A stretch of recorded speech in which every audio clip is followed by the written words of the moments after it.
에스겔서 22장을 오늘은 마무리를 하겠습니다. 지난번에 16절까지 살펴봤는데요. 17절부터 22절까지는 이스라엘 집이 하나님께 어떤 상태가 됐느냐, 용광로 가운데 있는 찌꺼기 같다라고 표현을 하셨습니다. 용광로의 그 목적은 불순물을 제거하는 거잖아요. 불순물을 제거해서 순수한 귀금속을 만들어내는 건데, 이스라엘은 용광로에 들어갔는데도 들어가서 귀금속이나 원하는 것이 되지 못하고 하나님 눈에 찌꺼기가 됐다고 이렇게 말씀하십니다. 은이 용광로가 한가운데서 녹는 것 같이 이스라엘이 하나님의 경로의 심판 속에서 찌꺼기로 나타났다고 이렇게 표현을 하고 있습니다. 그래서 22절까지는 그런 내용이고요. 23절부터 제가 몇 절 읽겠습니다. 또 주의 말씀이 내게 임하니라. 이르시되 사람의 아들아, 그녀에게 이르기를 너는 깨끗하게 되지 않은 땅이요 경노의 날에 비를 얻지 못한 땅이로다 하라. 그녀의 한가운데에는 그녀의 대언자들의 음모가 있으니 그것은 곧 울부짖는 사자가 먹이를 약탈하는 것 같도다. 그들이 혼들을 삼키며 보물과 귀중한 것들을 탈취하고 그녀의 한가운데서 그녀에게 과부를 많이 만들었도다. 자, 23절부터 31절까지는 이스라엘의 악함 중에서 지난 시간에 여기 6절에 있는 이스라엘 통치자들에 관해서 이렇게 주님께서 조금 이렇게 스포트라이트 비춰주셨는데, 여기서는 다시 이스라엘의 어떤 지도자들, 이스라엘의 지도자들을 이렇게 좀 분리해서 이렇게 설명을 해주고 있습니다. 나온 사람들이 여기 앞에 대언자들, 제사장들, 그리고 통치자들, 그리고 일반 백성들까지 이렇게 나눠져 있습니다. 그래서 주님께서는 예루살렘의 영적 지도자들의 죄악상을 여기서 밝혀주고 있어요. 거짓 대언자들을 얘기합니다. 여기 25절에 있는 대언자들은 거짓 대언자요, 타락한 대언자입니다. 대언자가 타락을 하면 어떻게 되는 겁니까? 하나님의 말씀을 선포하는 그 자신들의 직분을 이용해서 자신의 배를 채우는 일을 하는 것입니다. 이 사람들은. 그래서 여기 표현을 어떻게 했느냐? 그것은 곧 울부짖는 사자가 먹이를 약탈하는 것 같도다. 대언자들은 백성들에게 하나님의 말씀을 잘 전해서 그들이 영적인 안정을 그리고 평화를 누리게 해줘야 되는데, 울부짖는 사자가 먹이를 약탈하는 것처럼 그들에게 그런 일을 했다는 거죠. 자기들의 배를 채우는 일을 한 것입니다. 예수님 공생의 때에 그 유대계 지도자들도 이런 죄를 다시 반복했다고 마태복음 23장에 나와 있습니다. 똑같이 너희들도 과거에 너희들의 조상들의 죄를 반복했다. 빌립보서에 보면, 빌립보 3장에 보면 초세기 교회에도 이런 사람들이 있었어요. 어디든지 있습니다. 그리고 두 번째 대언자 다음에 제사장들이 나옵니다. 제사장들 나오는데, 이 제사장들은 뭐 별 차이가 없어요. 25절에 있는 대언자들이나 제사장들이나 그냥 직책만 다른 거지 하는 일들은 다 비슷해요. 제사장들도 타락했습니다. 제사장들은 하는 일이 뭡니까? 대언자들은 말씀을 전하는 거죠. 제사장들은 하나님과 백성들 사이에 중보 역할을 해주는 거죠. 그 일을 대신 헛된 말로 사람들을 이렇게 미혹하고 또 그 사람들을 속여서 뭔가를 그 사람들에게 어려움을 주는 그런 사람들이 여기 묘사가 됐습니다. 그 일 중에 가장 대표적인 게 뭐냐? 대언자들도 마찬가지지만 제사장들은 하나님께 나가는 사람들이기 때문에 정말 무엇이 옳고 그른가, 거룩한 것이 뭔가, 속된 것이 잘 구분을 해야 되는데, 여기 보면 제사장들은 26절에 보면 그녀의 제사장들이 내 율법을 범하고 내 거룩한 것들을 더럽히며 거룩한 것과 속된 것을 전혀 구분하지 아니하고 부정한 것과 정결한 것의 차이를 보이지 아니하며. 그러니까 검은 것을 희다라고, 희다라는 것을 검다라 하고, 빛을 어둠이라 하고, 어둠을 빛이라 하고, 낮을 밤이라 하고, 이렇게 뒤집어서 얘기하는, 사람들이 혼란을 갖게 되고, 그래서 이 사람들이 스스로 그렇게 했다는 겁니다. 그리고 또 안식일을 이렇게 무시했다. 그래서 이들에게 주님께서 말씀하신 것은 내가 그들 가운데서 더럽혀졌다 이렇게 합니다. 세상들이 더럽혀진 게 아니라 내가 너희들 가운데서 더럽혀졌다. 하나님이 더럽혀졌다라고 얘기합니다. 왜냐하면 실제 하나님 더럽혀지실 수는 없는 분이지만 세상 사람들에게는 이 제사장, 하나님께 제사를 드린다고 하는 이런 희생물 드린다고 하는 이 사람들이 이렇게 부패하고 더러우니까 세상 사람들이 하나님을 욕을 하게 되는 거죠. 그래서 하나님은 여기에 이런 한탄합니다. 내가 그들 가운데서 더럽혀졌느니라.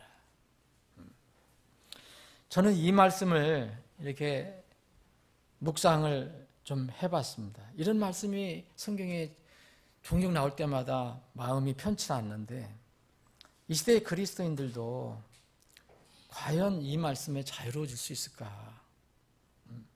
우리 그리스도인들은 왜 그리스도인이 되었습니까? 우리는 왜 구원받고 이 세상에서 하나님의 자녀로 살아갑니까? 당연히 우리가 지옥에서 건진받는 거, 그 복을 받은 것입니다. 그러나 주님 앞에 갈 때까지 이 땅에 사는 목적은 하나님께 영광을 돌리는 일입니다. 그래서 우리는 우리 자신들의 말과 행동을 통해서 그리고 삶의 어떤 방향을 통해서 내용을 통해서 하나님께 우리를 구원해 주신 하나님께 영광을 돌릴 수도 있고 또 반대로 하나님의 이름을 더럽힐 수도 있습니다. 제사장들이 그렇게 했다고 주님께서 말씀하셨습니다. 특히 이 시대에는 하나님의 소명을 받은 사람은 더욱 그러하다는 거죠. 여기 제사장들은 특별한 사람들입니다. 제사장들은 아무나 되는 게 아니에요. 대언자들도 하나님께서 선임하시지만 이 제사장들은 아주 정해져 있습니다. 아무나 제사장 되는 게 아니고 레위 지파에서만 반드시 되고 그 중에서도 아론의 지파에 속한 사람들만 제사장이 될 수가 있습니다. 이건 정말 특권입니다. 그만큼 이 사람들에게 정말 책임은 또 막중합니다. 그런데 하나님의 이름을 더럽히는 삶을 살았다. 우리 그리스도인들도 정말 그렇습니다. 이 말씀을 잘 적용을 해야 될 것입니다. 구약의 예루살렘의 제사장들처럼 신약교의 성도들도 하나님의 영광을 가릴 수 있습니다. 그런데 어떤 지도자 역할을 하는 사람은 더 말할 것도 없습니다. 그래서 여기 성경에 보면요, 신약 성경에 보면 이 지도자 역할을 하는 사람들에게는 높은 수준의 뭐를 요구하셔요. 이게 세상의 도덕과 윤리를 얘기하시는 게 아니에요. 디모데전서의 3장에 감독과 한 교회의 감독과 집사, 이것은 공식적인 직분입니다. 여기에 대해서 얼마나 하나님께서 우리가 지금 생각하면 무리한 요구일 것 같은 그런 것들을 다 영감을 통해서 기록을 해주셨어요. 이것은 우연이 아닙니다. 디도서에도 마찬가지입니다. 디도서 1장에 보면 장로 혹은 감독의 직분에 대해서 얘기합니다. 베드로전서 5장에도 장로나 목회자나 감독, 이게 어떤 교회의 지도자를 얘기하는 겁니다. 이 특별한 직분을 가진 사람들에게 하나님은 높은 것을 무엇을 요구합니다. 그거는 일반 성도들에 요구하는 것이 아닙니다. 특별하게 요구하는 것이 있습니다. 일반 성도들도 하나님의 그 이름을 더럽힐 수 있지만 여기 제사장들이 그러한 것처럼 특별한 어떤 지도자 역할을 하는 사람은 더 말할 것도 없습니다. 그래서 우리 성도들은 두려운 마음으로 하나님을 섬겨야 되고, 이 영적 지도자는 더욱더 두려운 마음으로 주님의 종된 삶을 살아야 한다고 생각합니다. 다음에 제사장들 다음에, 대언자들 다음에, 제사장들 다음에 또 여기 27절에 보면 거기에 한가운데 있는 그녀의 통치자들 또 나옵니다. 다 지도자들에 관해서 얘기하고 있어요. 이 통치자들은 어떻게 표현이 되느냐, 다 이 세 부류가 거의 비슷한데 먹이를 약탈하는 이리 같아서 그랬어요. 아까 대언자들은 울부짖는 사자가 먹이를 약탈하는 것처럼 표현했고, 여기는 먹이를 약탈하는 이리들 같다 그렇게 얘기했습니다. 사실 통치자들은 더 그럴 수가 있습니다. 그래서 정직하지 못한 이득을 얻고 피를 흘리며 혼들을 멸하는 도다라고 표현을 하고 있습니다. 부정한 이득을 위해서 사람들까지 죽였다고 얘기합니다. 피를 한다는 것은 사람을 죽인다는 거죠. 여러분, 과거 이스라엘만 먹이를 약탈하는 이들이 있는 것이 아니죠. 신약 성경에는 더 리얼하게 얘기합니다. 더 생생하게 얘기하고 있어요. 영적인 세계는 언제나 마귀 활동이 있습니다. 그리고 마귀를 따르는 종들이 있어요. 주님께서 세우신 교회를 마귀가 가만히 지켜보고만 있다고 생각하는 것은 정말 순진한 생각입니다. 벌써 초세기 사도들이 죽기 전에도 사나운 이리들이 주님의 지역교회 밖에서 교회를 공격했고, 또 더 무서운 것은 놀랍게도 교회 안에서 자생적인 이리들이 생겨서 교회를 공격한다는 그런 아주 준엄한 어떤 계시 또는 경고를 주셨습니다. 사도 바울이 에베소 교회 지도자들을 불러놓고 자기는 다시는 에베소 교회 너희들을 볼 수도 없다 이렇게 얘기하면서 주신 말씀입니다. 여러분 사도행전 20장에 보시면 우리 교회도 이런 아픈 체험을 했습니다. 거기에 매몰돼서는 안 되고 이제 앞으로 점점 나가야 되고, 그것을 정말 타산지석으로 삼아서 좋은 경험으로 삼아서 앞으로는 정말 주님의 그 말씀에 더욱 순종하면서 우리가 나가야 합니다. 지금 이 지역, 무슨 다른 교회들은 얘기하고 싶지 않아도 성경적인 교회라 하는 데서도 이런 일이 늘 일어나고 있습니다. 최근에 저는 어느 교회를 통해서도 그런 얘기를 들었습니다. 그 안에서 이런 일이 났어요. 바깥에서 공격하는 건 어렵지 않습니다. 여러분, 요새 언제 제가 말씀을 드렸나? 수요일 날 말씀드렸나? 지난번 저기 때 말씀드렸나? 제가 우리 교회에 이 홈페이지 무슨 강의나 설교를 들어보는 사람들이 많은데, 뭐 일부러 어떤 진리의 도를 찾으려고 하는 사람보다도 공격의 빌미를 찾으려고 하는 사람들도 많거든요. 그래서 여러 번 제가 이 전화를 받고 직접 찾아온 사람도 있고, 최근에 온 사람 얘기를 제가 언제 했죠? 수요일 날 지난번 했나요? 예?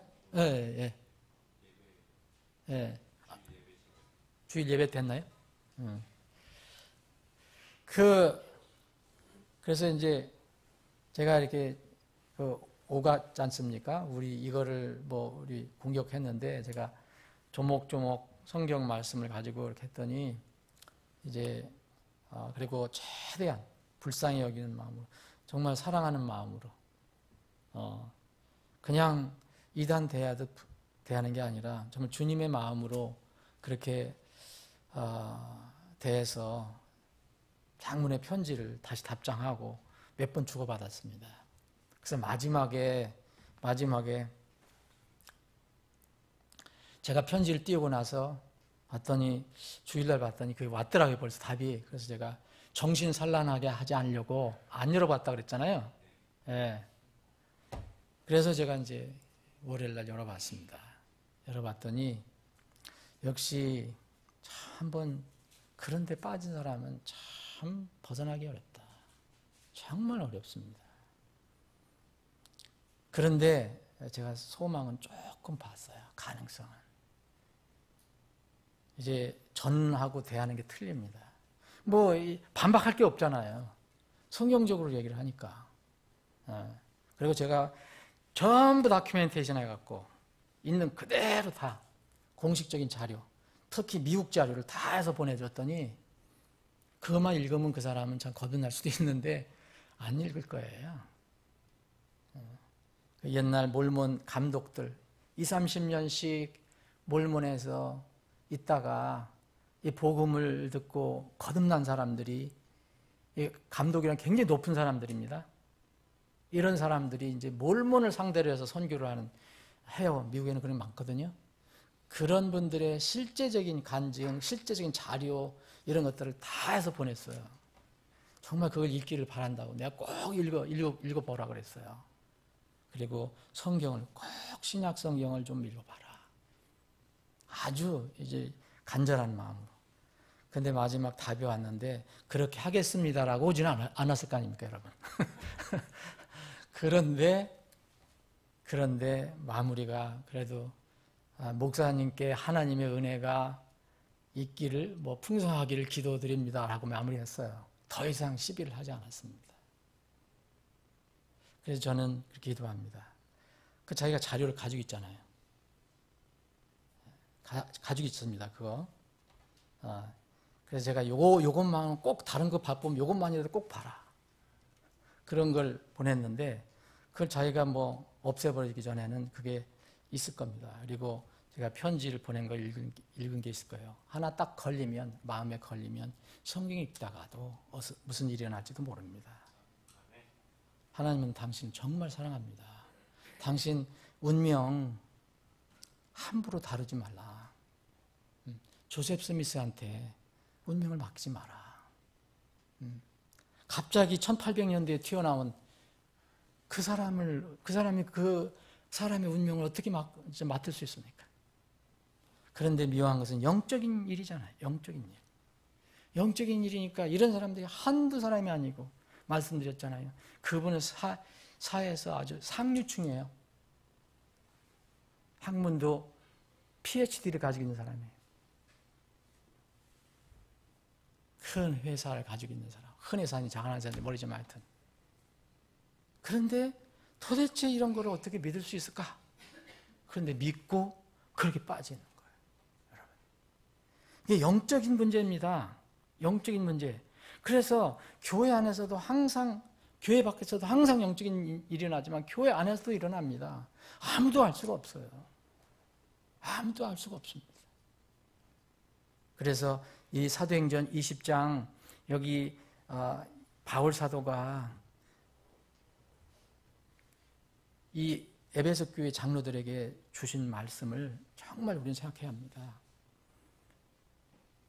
바깥에서 사나운 이리들이 공격을 하지만 너희 중에서도 제자들을 끌어내어서 자기들을 따르게 하려고 왜곡된 것들을 말하는 사람들이 나타날 것이다 라고 얘기합니다.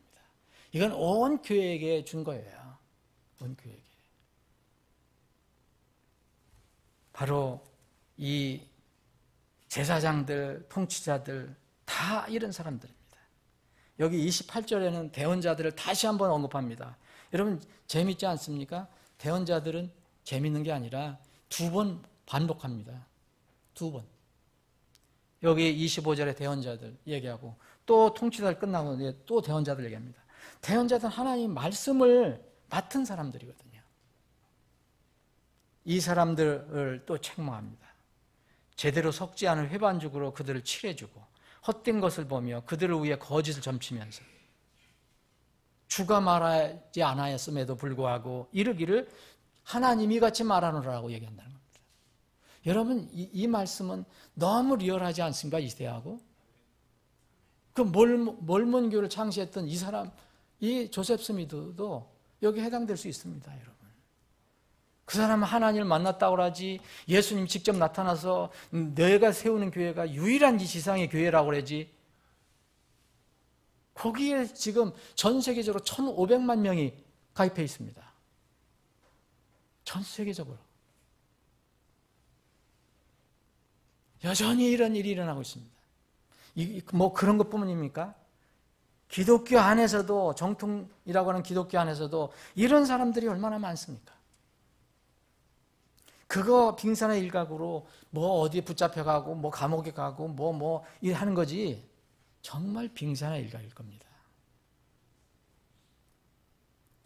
자, 이걸 항상 생각해야 돼요. 제가 부정적으로 얘기하려고 하는 게 아니라 성경이 이렇게 얘기하기 때문에, 자, 대언자들이 제대로 속지 않은 회반죽으로 그들을 치료해 주는가? 이걸 뭘 얘기합니까? 인간의 기분을 맞춰주는 걸 얘기합니다. 말씀하고 사람의 마음이 맞으면 얼마든지 그 사람 칭찬해 줄 수 있는 거예요. 그런데 말씀하고 이 사람의 어떤 태도나 감정이 틀릴 때 그 말씀을 제쳐놓고 사람의 감정과 태도를 지지해 주는 것은 똑같은 것입니다. 지금 이 시대에 정말 그런 일들이 많이 일어나고 있습니다. 그들을 위해서 해주는 겁니다. 헛된 것을 보고 그들을 위해서 거짓을 점쳐주는 거잖아요. 거짓 점쳐주는 거. 근데 하나님께서 말씀하시지 않은 것도 하나님께서 이렇게 말했다라고 얘기해 줍니다.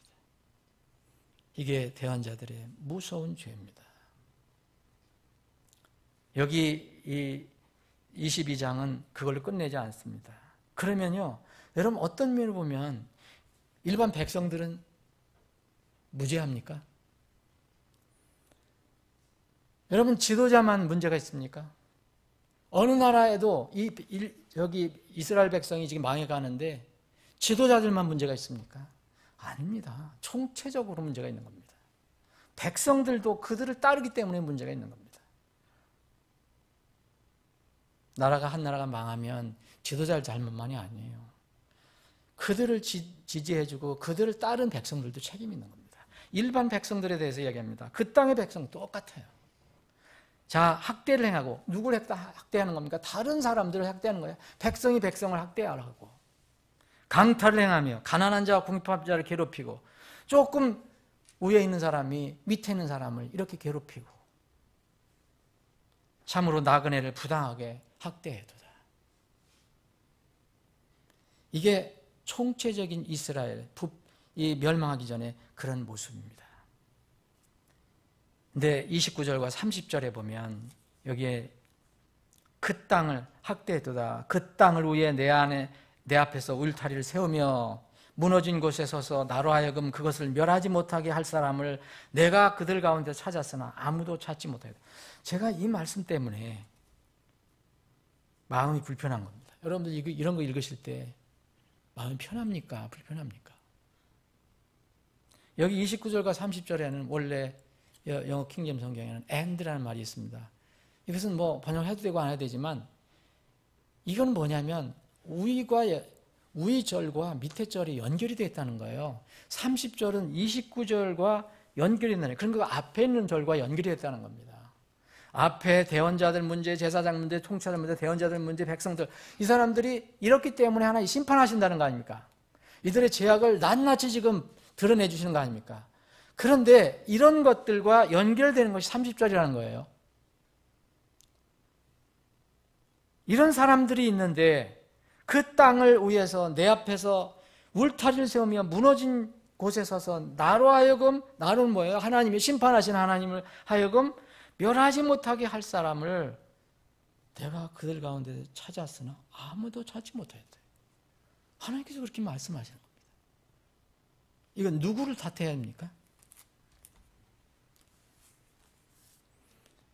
그렇게 타락하고 무섭게 부패해가는 예루살렘 땅을 염려해서 눈물로 기도한 사람이 없었다는 겁니다.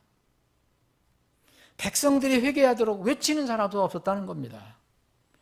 하나님의 공의의 심판이 다가오는 것을 알고도 심판주 하나님과 심판을 받아야 하는 백성들과 나라를 위해서, 그들을 위해 하나님께 부르짖는 중보자가 없었다는 말씀입니다. 여러분, 이거 어려운 거 아닙니다. 이 30절 쉽게 이해할 수 있습니다. 중보자가 없다는 주님의 한탄입니다. 그래서 31절은 또 연결됩니다. 그러므로입니다. 자, 31절 결론은, 22장의 결론은 뭐냐면, 그러므로 내가 내 경로를 그들 위에 부으며 내 진노의 불로 그들을 소멸시키며 그들의 길을 그들의 머리에 보응하였느니라. 주 하나님 말하느니라. 이 앞에 있는 대언자들, 제사장들, 통치자들, 대언자들, 백성들, 이런 사람들의 이런 제약이 있는데 내가 그들을 심판했다. 당연히 그들 죄 때문에 그들을 심판했다. 그런데 30절에 보면 이게 없으면 좋겠는데, 이 말씀이 없으면 좋겠는데, 누군가에게는 책임을 지금 같이 묻고 계십니다. 그 땅에 어떤 사람들에게 이 말씀을 하고 계십니다. 사랑하는 여러분, 이 에스겔에서는 에스겔이 지은 겁니다. 그죠? 기록한 겁니다. 에스겔은 지금 어디에 있습니까? 바벨론에 있습니다. 그런데 이 동시대의 인물인 예레미야는 어디에 있습니까? 다행히도 여기 이스라엘 땅에 있습니다. 그런데 왜 하나님이 이렇게 말씀하십니까? 예레미야는 여러 번 백성들에게 얘기를 했습니다. 그런데 나중에 듣기 싫어서 이 사람을 잡아서 깊은 감옥에 가뒀습니다. 더 이상 이 에스겔과 예레미야 같은 사람이 없다는 얘기입니다. 백성들 중에 그들에게 회개를 외치고 그들을 위해서 희생적으로 하나님께 중보하는 사람이 없다는 것입니다. 아브라함이 조카 롯을 위해서 중보한 것처럼 하는 사람이 없다는 겁니다. 모세가 만약 이 백성을 멸하시려면 내 이름을 차라리 멸해달라고 하는 이런 사람이 없었다는 겁니다. 그래서 하나님은 경로를 그들에게 쏟아 부으셨다는 거예요. 그들은 당연히 그들 죄 때문에 죽는 겁니다. 그런데 이 그들을 위해서 희생적으로 기도하고 애쓴 사람이 아무도 없었다라고 말씀하십니다.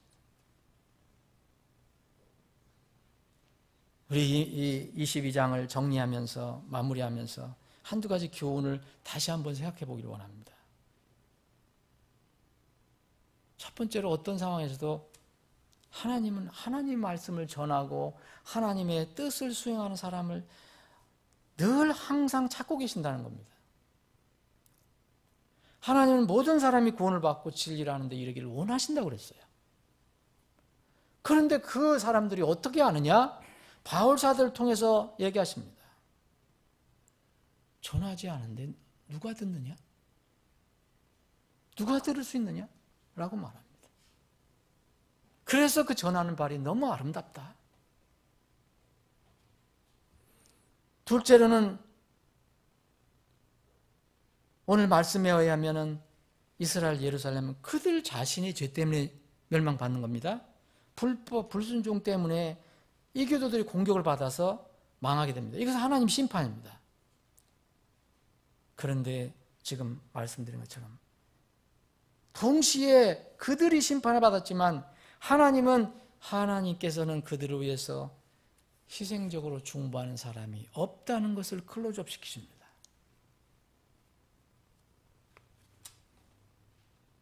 예루살렘뿐 아니라 온 세상도 하나님 심판 피할 수 없습니다. 항상 그렇습니다. 이제 앞으로 정말 이 심판 피할 수 없습니다. 그런데 점점 세상은 하나님 말씀을 무시하고 대적해 가고 있습니다. 세상의 어떤 사람도 이 세상의 죄와 불법과 공의에 하나님 사이에서 서서 자기 스스로 그 공간을 메울 수 없습니다. 자기가 스스로 멸망당하는 겁니다. 사람 모든 죄인이고 모두 불법입니다. 불법자입니다. 조금 전에 소개해진 어떤 그런 사람들, 내가 창시자다 하는 사람들, 이 사람 세상의 구세주로 자처합니다. 다 거짓 대언자로 드러났습니다. 자신의 구원의 길이라고 얘기하는 사람 다 거짓으로 드러났습니다. 지금 살아있는 사람 이제 죽으면 또 드러날 겁니다. 지금 안 죽는다고 얘기하는 거기는 영생일이 있다는데 그 사람 자꾸 늙어가고서 병원에 자주 다닙니다. 그 이상하지 않습니까? 다 거짓 대언자입니다. 거짓 그리스도입니다. 그런데 정말 감사한 것은 이 죄 많은 세상에 이 죄인들을 위해서 하나님께서 유일한 중보자를 세우셨어요. 그분이 바로 우리를 구원해 준 예수 그리스도입니다.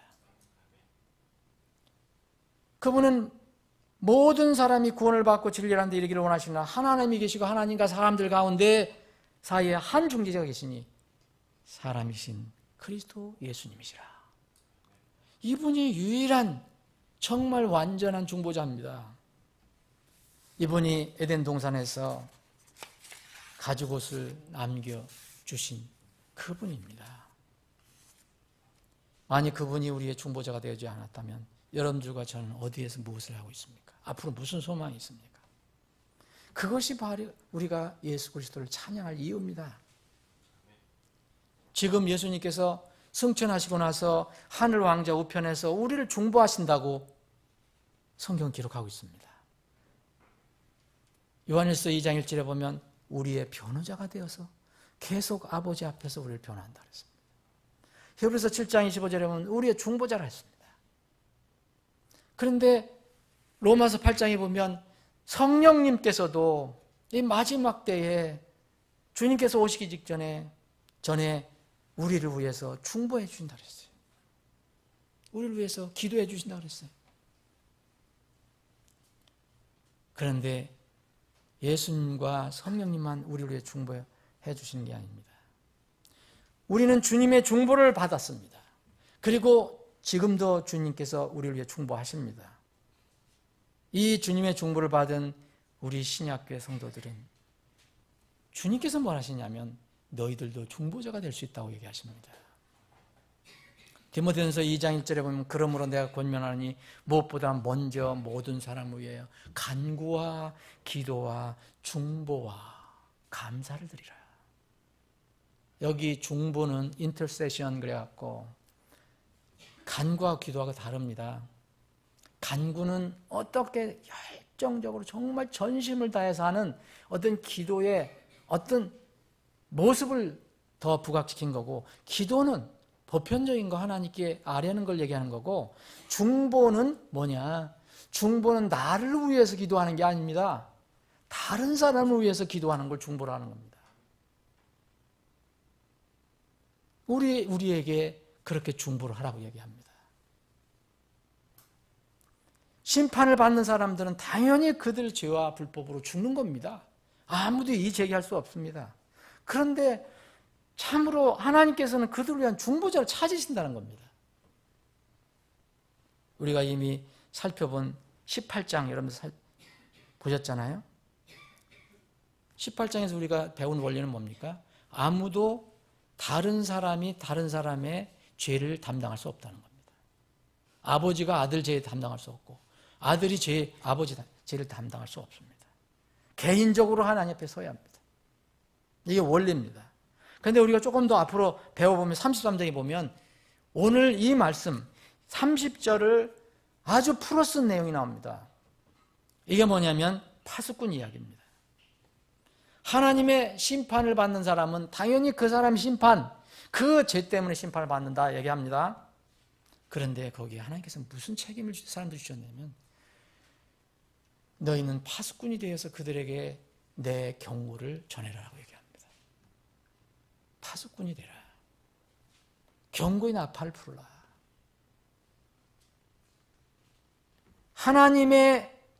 하나님께서 죄와 불법에 대해서 심판을 한다는 이 파수꾼을 세우셔서 그렇게 경고의 사역을 충실히 수행할 걸 요구하고 계십니다. 이런 에스겔 33장에 앞으로 이제 살펴볼 겁니다. 여러분, 이 사람에 대해서 구원을 잃어버린다고 얘기하는 건 아닙니다. 근데 분명히 그 임무에 대해서는 주님께서 책임을 물으신다는 겁니다. 이런 것이 우리 마음을 때로는 무겁게 합니다. 이 시대의 파수꾼은 누굽니까? 여러분, 이 시대의 파수꾼이 누굽니까? 바깥의 세상입니까? 세상의 미디어입니까? 만날 거짓말 얘기하고 뭐 이상한 말 하고 하는, 여러분, 이 시대의 파수꾼은 구원받은 성도들입니다. 교회입니다. 진리의 기둥과 터인 교회입니다. 파수꾼은 진리만을 전해야 합니다. 너희는 온 세상에 가서 모든 피조물에게 복음을 선포하라. 누구에게 전한 겁니까? 말씀하신 겁니까? 교회 성도들에게 전한 겁니다. 이 명령을 주신 겁니다. 우리가 죽어가는 사람들을 위해서 중보 기도한다는 것은 우리가 그들 사이에, 하나님과 그들 사이에 딱 가운데 서서 무슨 예수님처럼 한 중보를 얘기하는 게 아닙니다. 그렇게 할 사람은 아무도 없습니다. 심판주 하나님 앞에서 죄인의 유일한 중보자가 되시는 주 예수 그리스도를 소개하는 것이 우리가 하는 중보입니다. 전도선교는 생명을 살리는 중보입니다. 하나님은 정말 거룩하신 분이고 공의로우신 분입니다. 마지막 심판 때에서 하나님 앞에 설 때 사람은 구원받은 사람이나 구원받지 않은 사람이나 아무도 변명할 수 없습니다. 이거는 로마서 1장 20절에 있는 것은 구원받지 못한 사람에 관한 거지만, 구원받지 못한 사람은 자기가 영원한 정죄를 받은 사실을 인식하지 못하고 그냥 한평생 허송생활에다가 주님 앞에 서서 마지막 심판을 받을 때 아무 이야기를 못한다고 되어 있습니다. 나는 나에게 복음을 전해줄 사람이 없어서 한 번도 듣지 못했다, 이런 얘기를 할 수가 없습니다. 이 세상에 들어온 사람들에게는 다 빛을 비추셨다고 했기 때문에. 그런데 그 사람들뿐만 아닙니다. 여러분들과 저 구원받은 하나님의 백성들도 주님 앞에 섰을 때, 그리스도의 심판석에 섰을 때 아무도 거기서 이유를 얘기 못합니다. 아유, 저는 이래서 그랬는데, 이래서 저랬는데 이야기를 못합니다. 주님께서는 우리에게 소금과 빛이라고 얘기했습니다. 소금 역할을 하면 사람들 발에 뿌려져서 그 발에 짓밟히지 않는다 그랬습니다. 근데 소금의 맛을 잃어버리면 버려져서 세상 사람들의 발에 짓밟힌다 그랬습니다. 우리는 또 세상의 빛이라 했습니다. 너희는 세상의 빛이니 산 위에 세운 도시가 숨겨지지 못한다. 그런데 우리는 산 위에서 세상을 비치는 게 아니라 세상 밑에, 말 밑에서 비치려고 합니다.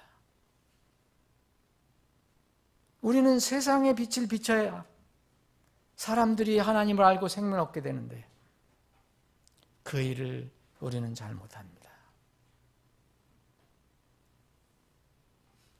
대배광제 심판석에 서는 사람은 절대로 자기가 왜 이렇게 구원을 받을 수 있는 기회를 내가 갖지 못했다, 나는 그런 기회를 받은 적이 없다라고 변명할 수 없게 되고, 또 구원받은 우리 자녀들도 그리스도의 심판석에 주님께서 평가하시는 것에 대해서는 아무 이유를 제기할 수 없습니다. 하나님의 말씀에 따라서 그대로 우리를 심판하시기 때문입니다. 무슨 결론이 납니까? 구원받은 신자이든 구원받지 못한 신자이든 사람이라면요, 자신에게 가장 삶의 지혜가 무엇인가? 세상에 썩어질 그런 지혜가 아닙니다. 그 썩어질 지식이 아닙니다. 오직 창조주 하나님, 심판주 하나님을 두려워하는 겁니다. 우리는 다시 오실 그리스도를 두려워하면서, 물론 기쁘게 그분을 맞이합니다. 그런데 그분의 말씀을 존중하고 순종하는 것이 우리 그리스도인의 가장 큰 지혜입니다. 여러분들과 저에게 그런 은혜가 있기를 바랍니다. 아버지 하나님, 저희들이 주중 저녁에 모여서, 수요일 저녁에 모여서 하나님께 머리를 숙여 기도할 수 있는 이런 특권을 주심을 감사합니다. 저희들이 많은 기도 제목을 올렸고 또 지금도 올립니다. 저희들의 기도를 들어주시기를 원합니다. 아버지 하나님, 이 땅에서 우리가 영원히 살지 못합니다. 정해진 기간만 저희들은 살다 갑니다. 그 기간 동안 욕심 부리며 살 필요가 없습니다. 정해진 기간, 주님과 동행하며 저희들이 살기를 원합니다. 아버지 하나님, 금년도 저희들이 전도선교 운동을 나름대로 해오고 있는데 주님 보시기에 어떠한지 모릅니다. 부족하고 연약한 것뿐입니다. 하나하나 전도운동 저희들이 하고 있습니다. 기도 대상자를 저희들이 아뢰고 있습니다. 주님, 이 많은 기도 대상자, 이 부족한 사람이 이름을 주님께 아뢰고 기도할 때 그 이름을 꼭 주님께서 기억하시고 이루어 주시기를 간절히 원합니다. 아버지 하나님, 우리 나라 이 민족의 어려운 형편 주님 아십니다. 그런데 저희들은 이 영적인 배경은 잘 모릅니다. 주님께서 어떻게 역사하실지 구체적으로 모릅니다. 그러나 주님은 전능하시고 또 공의로우신 분이고 거룩하신 분이심은 저희들이 의심 없이 믿습니다. 약한 자를 도우시고 참으로 악한 자를 징벌해 주시는 주님이심을 저는 믿습니다. 북한 정권의 고통을 받는 수많은 사람들의 부르짖음을 주님 들어주시기를 원합니다. 주님, 우리가 자유롭게 그들에게 또 복음을 전할 수 있는 기회가 열려지기를 원합니다. 이 나라가 배부르고 등 따뜻하고 정말 자유로울 때 하나님을 잊지 않게 해주시기를 원합니다. 영적인 어두운 그림자가 이 한반도 땅에 드리워지지 않도록, 특별히 남한 땅에 드리워지지 않도록 주님께서 역사해 주시기를 원합니다. 우리가 중보자가 되기를 원합니다. 주님께서 한탄하셨듯이 이 시대에 저희들이 게으르지 않기를 원합니다. 나라와 민족을 위해서 기도하고 교회를 위해서 기도하고 고통받는 지체들을 위해서 기도하는 저희들이 되게 해 주시옵소서. 거룩하신 예수님의 이름으로 기도합나이다. 아멘.